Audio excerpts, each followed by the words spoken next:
Bismillahirrahmanirrahim. Assalamualaikum warahmatullahi wabarakatuh.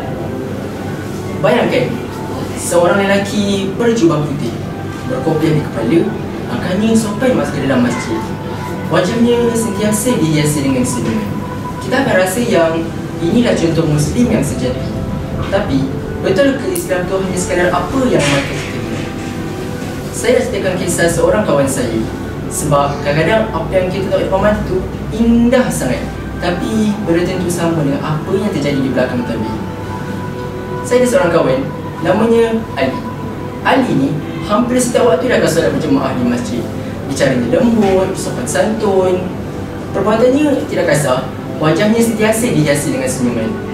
Terus terang saya cakap, saya cemburu dengan akhlak ini, dan cemburu pula dengan kelebihan yang dia ada. Sehingga pada suatu hari, segalanya berubah. Masa tu, saya ke taman untuk bersenam. Tiba-tiba, mata saya terpaku. Saya melihat segolongan anak muda remaja yang sedang melepak. Tangannya pegang vape, wajahnya penuh dengan muka-muka yang kasar, gelak ketawa, diserang sendiri pula dengan kata-kata yang kesat.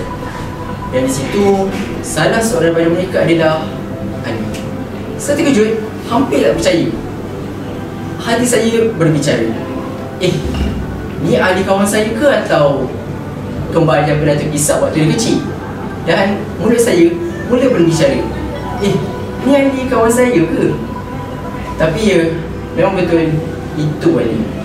Di masjid, Masya Allah, akhlaknya lembut macam kapas. Tapi bila di taman, lembutnya tu entah mana. Dan dari situlah saya mula sedar yang Islam bukan sekadar luaran, tapi lebih dalam pada itu. Kalau kita tengok kisah tadi tu pun nampak jauh, sebenarnya ia berlaku dekat dengan kita. Bukankah kita selalu jumpa orang yang nampak Islam di luar, tapi jadi lain bila diuji dari dalam?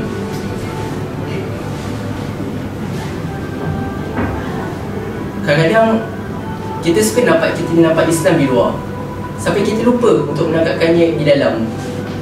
Ada juga yang memakai kopiah, tapi jiwanya masih lagi dikotori dengan hasad dan sombong. Ada yang membawa tasbih, tapi mulutnya masih lagi ringan untuk mengumpat. Ada juga yang rumahnya penuh dengan bingkai-bingkai ayat Al-Quran, tetapi isinya tidak menjaga solat. Seolah-olah Islam ni hanyalah topi yang dipakai bila orang nampak dan ditangkap bila orang tidak melihat. Tapi Alhamdulillah, Allah dan Rasulullah tidak akan membiarkan kita terus tersesat. Kita terus diberi panduan yang jelas apa maksudnya Islam yang sebenar. Rasulullah ada bersabda dalam hadis riwayat Muslim yang bermaksud, Allah tidak melihat kepada rupa dan harta kamu, tapi Allah melihat kepada isi hati dan amalan kamu. Dan ada lagi hadis lain yang maksud, seorang Muslim adalah saudara Muslim yang lain. Dia tidak akan menzalim dan tidak akan membiarkannya disakiti. Barang siapa yang memenuhi keperluannya, Allah akan memenuhi keperluannya. Perhatikan, Nabi SAW tak cakap pun yang Muslim yang sejati itu pada lampang atau pakaian, tapi bagaimana sifat kita terhadap orang lain.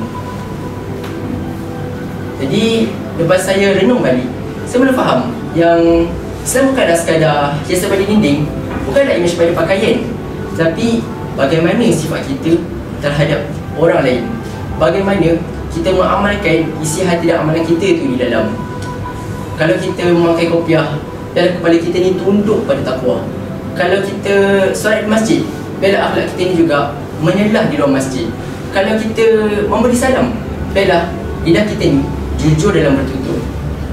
Dan kalau kita nak jujur, kita semua akan melalui cabaran ni. Islam bukanlah agama simbol atau perlambangan. Islam itu iman, ibadah, akhlak. Lamanya kulit yang memberi nilainya adalah isi.